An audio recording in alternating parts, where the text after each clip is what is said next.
think about, like, how do those people feel? Like, being part of these communities, people from all different walks of life, exploring probably things that many of them hadn't even thought about exploring until somehow they were introduced into, yeah, come check this out, come see this, come do that. Let's make solar panels that look cool. And so what I hope to share with you is how I view making as an opportunity to rethink how we educate our kids and how we just get along with each other. And because I think, right now economists are often concerned about gross domestic product. I like to think of gross domestic purpose as the way that we think about how we measure the quality of our lives. And so I hate to just talk without anybody saying anything. So would 1, 2, or 3 of you just be willing to share a thought about what are you doing here? Why are you sitting in this chair and listening to me talk? Thank you. What's your name? Errol. Errol, what could you possibly find out from me? Well, I have a lot of things to say. The last 4 years I have decided I was a guy who cleaned up the office, and when I was a young man, I wanted to be Prime Minister of Jamaica. And I have a whole heap of things to do, lot of things to do. And I need some people, I need to join some organization to change the world. Because I've been sitting down too long. Nothing wrong with cleaning up the office, but I have this gift that I must use. And I have so much things to do. So I hear about this and I said I should come down here today because I need to do something to make this world a better place in the next couple of years. You got gifts to share. Thank you. That's awesome. Anybody else? Just what are you doing here? What could you possibly learn from me? Yeah. I go to UConn and I work with a lot of students in college, and I want to be able to find ways to get them more integrated in Hartford and learn more about the Hartford community around. Cool. Thank you. Yeah. We got one more? How about one more? Yes. Stafford High School educator. Trying to start up a makerspace in our town, in our school. Yeah. And always had an interest. So. All right. Cool. So this is a map of Hartford connecting where the libraries are and some schools. A little random, but my boldest vision for a beautiful world, whether it's in 5 years or 50 years, that our kids will literally be able to walk out the door and walk down a corridor of opportunity. And because, you walk around a city and everything's closed up. Who really knows what goes on? And then kids come out of school and they're 18 or 22. Go get a job, right? Well, it's a little more complicated than that. So, and the truth is, this is kind of the reality for many of our kids. In September, I went up to Essex Hopkins Middle School in Providence, talking to the librarian about transforming a space. And it's kind of a space about this big, cut in half. Jose gets kicked out of the class, and it happened before I even know it, because it was there's certain relationships between teachers and students where they know it's not going to work. So all of a sudden, Jose is lying on 3 chairs next to me on his back, just playing with his phone, and I go hey, what's going on? Can I talk to you? And so we're talking for a little bit, and can you sit up? So he sits up, and so Jose is telling me that he's got his own video channel, that he edits videos, that he's got his clan, and I guess that's somewhat ordinary for a lot of kids. I'm not a gamer, I don't know all the subtleties of that, but then we talk more, I tell him, well, I run this organization where we teach kids how to make stuff. He goes, oh yeah, I'm working on my line of merchandise already. And then, so then I show him, I take him into the closet where we have a little equipment, and he goes, that's too much work, I'm just going to go order my stuff from Fiverr.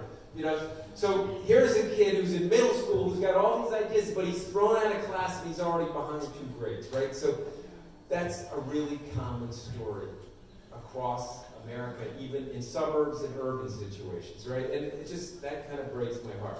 So this is SurveyWorks data from Rhode Island Department of Education. Okay, and this is Duke, a guy who works in the libraries with us up in Providence. He goes to Classical High School. He's applying to Ivy League schools, and the kids at Classical, the highest performing school in Providence, 11% of them say they're excited to go to class. And I'm just going to play a little clip here from what Duke had to say. Let's see if this is going to work well in there.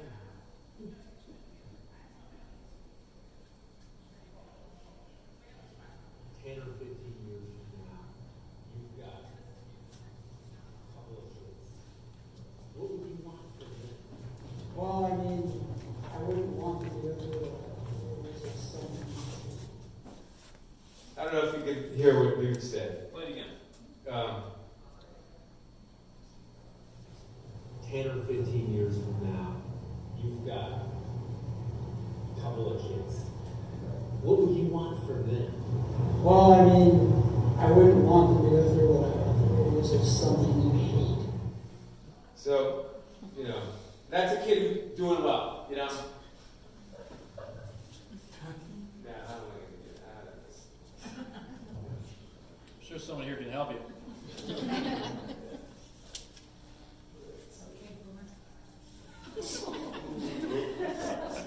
Sorry.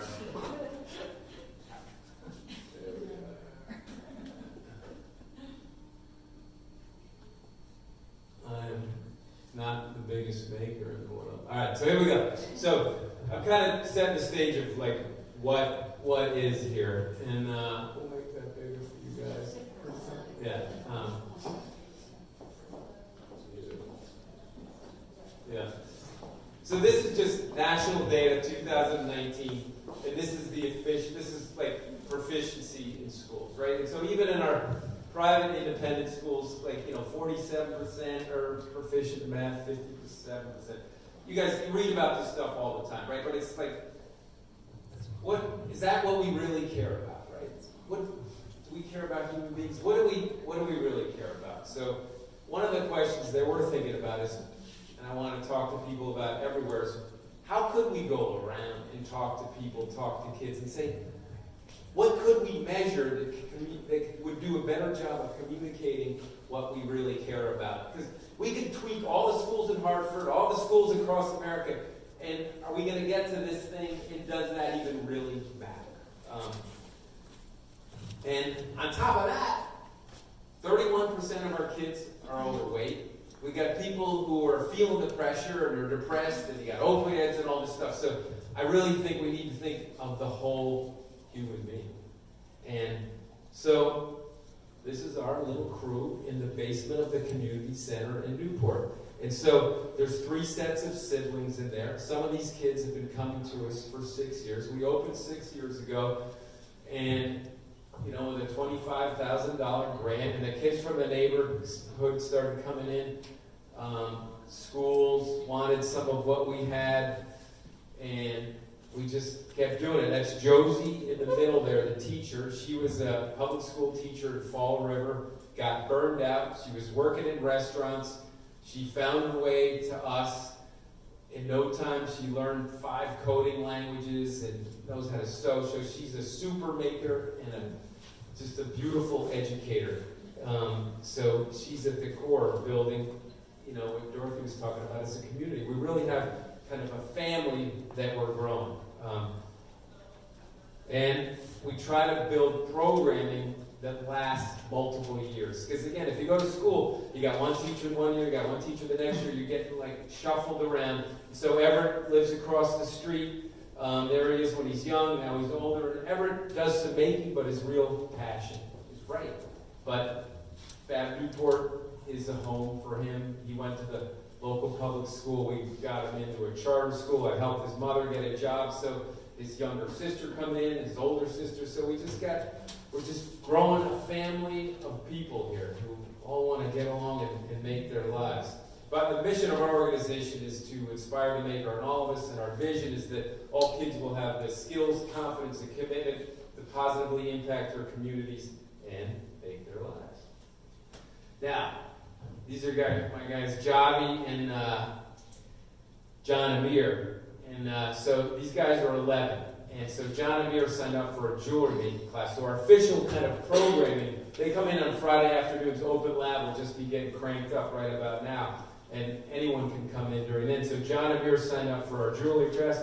And these kids, like, they're at risk. Like, they're running around the neighborhood all the time, and they come in and, they want to wreak a little havoc, but we keep them coming in. They were sitting there at the laser cutter helping me get some invitations together that we sent out for a fundraiser that we had last night. And so in 2 years, we'll see where these guys are. Hopefully that they're still coming into the lab and we're developing those relationships and the skills that can give them the confidence. And where I was getting prepped up for the fundraiser last night, it was to the point where you can't do anything else, and you just like, all right, that's not going to work. So we'll let go. So I was going to go for a walk, and we're in a community center. So I said, well, I'm going to just leave the building, go through the gym. And so those two guys were in there shooting baskets, so I just forgot to walk the shots at baskets for those guys. So that was fun. So I'm going to show you a little video. So this is a story of Kevin Ochoa, who has been coming to our program for 3 years, and I got to know him. I'll just play the video. You guys can watch it. It's about 2 minutes. I'll have to do some more shuttling, but that's all right. Hi, my name is Kevin. I'm 14, and I've been at the Fab Lab for 3 years. The Fab Lab has been a life-changing experience for me. I have learned how to sew, sail, electronics, swimming, and biking. The past 3 years changed my life. The story is wonderful program that Newport. It was like a balloon pop up, and it's like the whole information, or it's like the whole Newport, and a lot of great news for us. He started teaching me and told me other information like I never really sailed before, and it's a really good experience, and I'm getting pretty confident. I'm excited to continue sailing. I learned a lot of sailing terms, and I know how to steer and look down without the jib. I am more confident than before, because before I knew nothing about sailing. Now I know how bad to move the boat. it's gonna be success. More than this. Because the new guys, they feel like they take a big jump. So they can figure out what life really like. I would describe the Fab Lab as a place that encourages real learning. I like the freedom and the choices it gives you. I wouldn't have been able to join the Fab Lab, so they themselves can also have more choices of what they want to do. Can you show me how to get out of this? So I don't throw that havoc that I did before.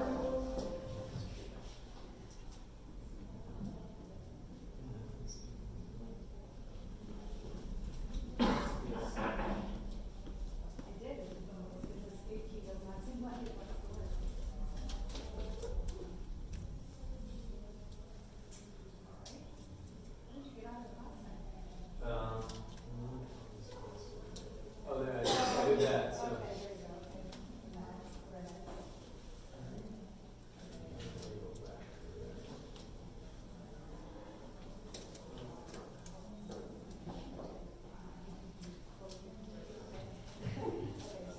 Okay.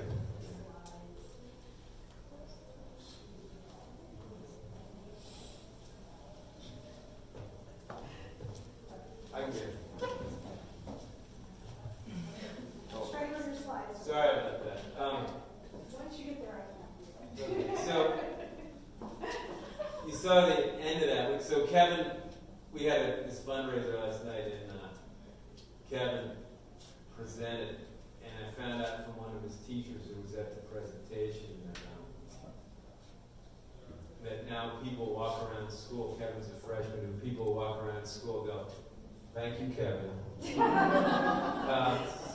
And Kevin had never sailed before. No one in his family had ever sailed. And He's also a coder, and he's taking a formal, we run some formal computer science classes, so he's taking a